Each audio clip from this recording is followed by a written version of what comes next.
Hey, what is going on, guys? It is Melon here, back for my GPC Week 9 match, Week 8 match, sorry, going up against Josh the Turtwig and his Texas Turtwigs. Josh is a really good player. He is only got one loss at the moment, and we're on Week 8, so he has got 6 wins, 1 loss,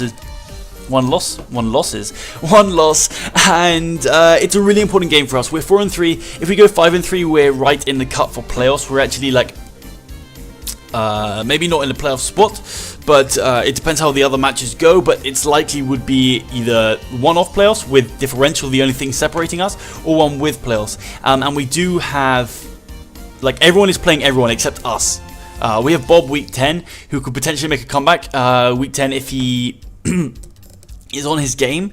So yeah, basically we have to win this match and it puts us in a really good position. If not, playoffs is not dead, but we then, because of our first 2 weeks where we went -10, it's like really hard for us with differential wise to win minus, what are we right now? I think we are +2 right now. Or something like that, and yeah, it's really tough for us. But the reason this is how do I explain this? The reason that this is post-comped rather than live comped is because I went out the night before with some friends to a club, and we got back at 7:30 AM. So, and then I played Josh the next day. So I slept till 5 PM, which was really weird, waking up at 5 PM.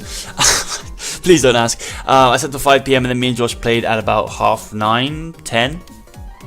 And I started to get up the live com, and I was like, I really just can't live com right now. So that is the reason why it is not live com. But yes, as you guys are going to see, it is a very interesting game, so I hope you guys do enjoy it. As you guys can see, there's going to be no team builder, so the team I did bring is a very Spadef Assault Vest Tapu Bulu, a Holucho, which has a lot of bulk in it. It's like 200, I think, attack adamant, and then the rest invested in bulk.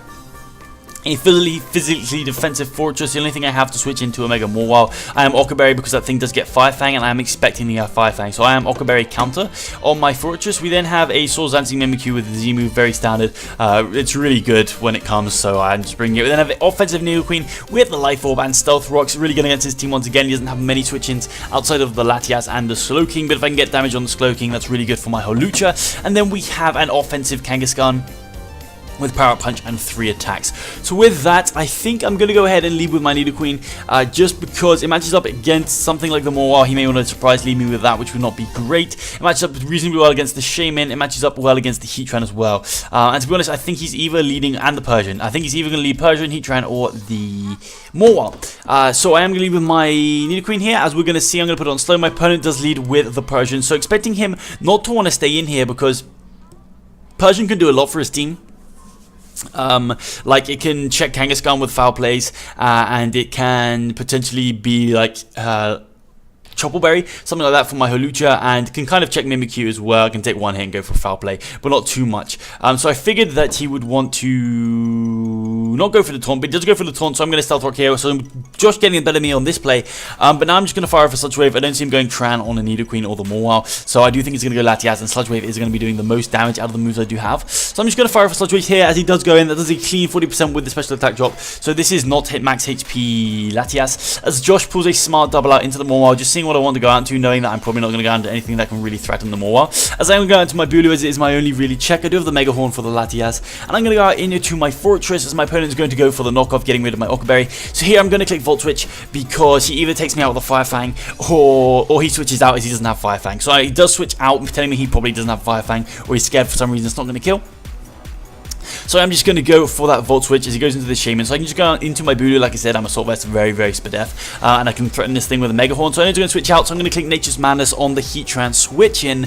I do have Brick Break on this Bulu for the Alolan Ninetales that my opponent does have in the back. So now I'm going to pull a double out into my Mama Jackie, hoping he doesn't go for the Lava Plume or the Will-O-Wisp, as he does get up his rocks, as I suspected. So now I'm going to go ahead and just click the move that I can't remember. I'm going to go ahead and get a Power Up Punch. That's it. I knew that. I actually knew that. That's so annoying. So I'm going to hit Power Punch because I feel like Slowking is the switch in, or the Shaman, and I have a very good chance to take out this Slowking if it's max defense as it is. And we guys are going to see that it is a roll, and I get a critical hit on the second return. So that did really matter. It was a roll, and kind of in my favor as well. So, but not heavily in my favor at all. It was slightly in my favor. and we're going to take out the Slowking, which is really nice for me. My main thought process behind this was getting weakened down for my Holucha, because that is how I'm going to be trying to win this match. Unfortunately, you guys are going to see that I do make some mistakes with my Holucha, and didn't really keep that in mind for the main portion of the match, that is how I needed to win this match. And you guys are going to see how that affects the game. So my opponent is going to go into the Persian, threatening me with the foul play. So I'm just going to have to Queen because I can really threaten his team, and getting my breaker in is always really nice. So he just fired off the foul play. It's 28%, decent damage, and now I'm just going to fire off the Sludge Wave, I believe, because again, he doesn't really want to switch in. I could just go for the Earth Power. So he goes down to his Latias here, and I'm going to get another big old Sludge Wave off, doing 36%. So thinking he has to roost here, I am just going to go out into my Voodoo. I mean, I have no reason not to. I can threaten this thing out, as always. So this time around, I do believe, I'm just going to smack him with the Mega Horn. Oh, bollocks. Okay, sorry, this game was really quite a long time ago, so I'm really sorry. I did watch it before, but of course I pull a doubler into my Kangaskhan, thinking that if Kangaskhan is really weakened, basically, and if he goes for the Psychic and stays in, that's fine. If he goes for the Roost, I can Sucker Punch him next turn, and that would be fine and dandy for me, as he would be in Sucker Punch range after one Roost. If he went for another Roost, predicting the Sucker Punch, then that would be fine. Furthermore, if he goes onto the Heatran, then that's kind of bad news for him, because I could have a Fighting type move. Unfortunately, my Fighting type move is the Brick Break, because I was very scared of the Alolan Ninetales. Should have listened to my good pal Diet Tight, who said that it wouldn't be coming, but I really thought it was going to come against me. So I'm going to click Brick Break here, as you guys are going to see that this Heatran is Choppleberry. I don't think it would have killed even if this Tran wasn't Choppleberry, because that would have done 41%, yeah, it wouldn't have killed. And he's going to go ahead and take me out with the Flamethrower, so that's fine. Kangaskhan goes down, but that's absolutely fine. We wrote this thing Choppleberry, which is really nice. So now what I'm going to do is I'm going to go into my Mimikyu, because I don't really want him going for Earth Power on my Nidoqueen, and he could outspeed me. So I'm going to go for my Z Shadow Claw here, because it's the only thing that's going to be able to take out this Heatran. And this is where I'm going to make probably the biggest misplay of the match, unfortunately. Like, what am I doing here? So he goes out into the Mawile. And Fortress is here for Mawile and nothing else. Its sole purpose is to maybe get up rocks if I can, but check the Mawile as much as possible. As much as it can check a Mawile, check it. But, so go Fortress here. If Fortress goes down, then that's fine. But I've got Grassy Terrain up, and yeah, his play is like Iron Head or a Dark move. So I'm most likely going to live, considering his Dark move is Knockoff, and Iron Head I'm going to resist a lot. So, but I'm going to make the weirdest play, knowing I can live a Sucker Punch. And I know what my thought process here was. My thought process here was I got to weaken this thing down for the Holucha.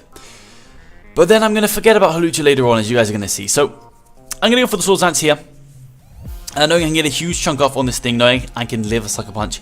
And I'm just going to go for a Shadow Claw here. And it's going to do 60%. I'm going to lose my Mimikyu for nothing. If you look at the rest of his team, Sneak is really useful for the Latias or just Shadow Claw. Play Rough for the Alolan Persian. And yeah, okay, Shaman can kind of warn me, but I can set up an SD and I'm still going to be doing a lot to that thing. So now I'm going to go Fortress and I'm going to click Rapid Spin, because getting rid of the rocks could be really nice for me to live a hit from the Shaman. Because I guaranteed to live any hit from a non-life orb Shaman with my Holucha. It's going to fire off the Hidden Power Fire. It's going to do nothing to my Bulu. But now I have Grassy Terrain up. I'm going to go for a Mega Horn, which I do think is the play. He goes for a Sea Flare, starts to weaken me down. But Latias is a problem, knowing that I know this thing is not max HP, and we know that from the beginning, which means it's most likely offensive. Josh has brought Calm Mind Latias every single week. He's brought it every single week. I need to keep my Tapu Bulu healthy. So, my play here, every single time, is to sack my Fortress, go Holucha, and set up a Swords Dance. Depending on his Shaman spread, if he's offensive Shaman, which I think he was actually, to be fair, I think he was offensive Shaman. He puts my Holucha in Sucker Punch range from his Mega Mogwai? What am I saying? Mega Mawile. I'm all over the place. I'm really sorry. From his Mawile. And to be honest, I think I may have roosted if he went straight Mawile. If he went into something else first, then for sure I would have just tried to take out that thing.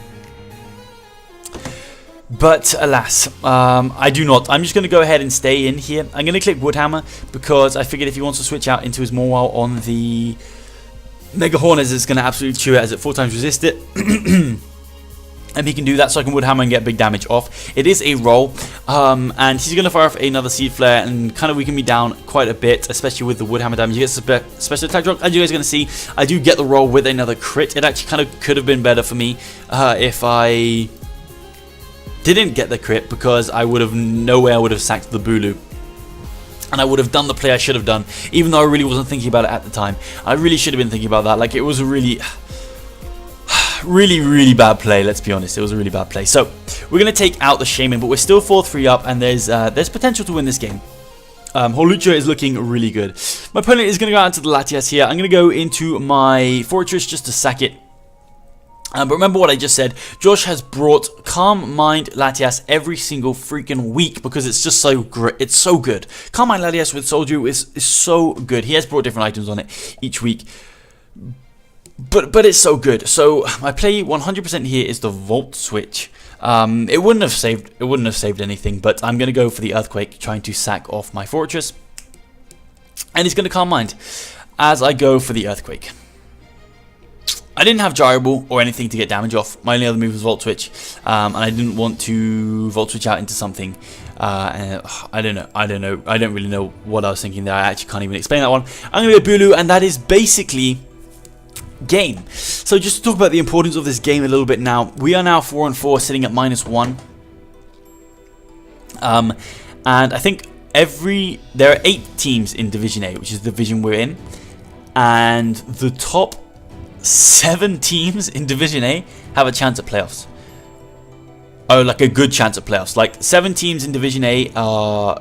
One team, Josh, is 7-1. Then all the other teams have either 5 wins or 4 wins. So it's a really crazy race right now.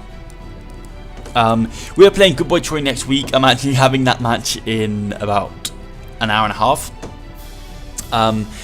And if we lose that match, we're out of playoffs. If we win that match, we kind of need big differential, but I'm going to concentrate on winning it first, and then we can see where we are against week 10 against Bob. It's been on a bit of a streak, so hopefully we can come back and make playoffs. If not, it's been a good season, but those misplays, man. I really think I could have won this game if it wasn't for the misplays. I did get a bit lucky with the roll on Kangaskhan and the crit, definitely. Josh is an insane player. He's like sure for playoffs. So part of the reason I'm not doing a team builder is if I do make playoffs, which is unlikely, because I went -10, I'm the least likely to make playoffs. I'm actually sitting at second last right now, but I have a very good chance of self. I'm that 7th team. I'm that 7th team, but if I win out, I've got a good chance. So I don't know what I can say from here. We've got to win out, and we've got to try and get some differential.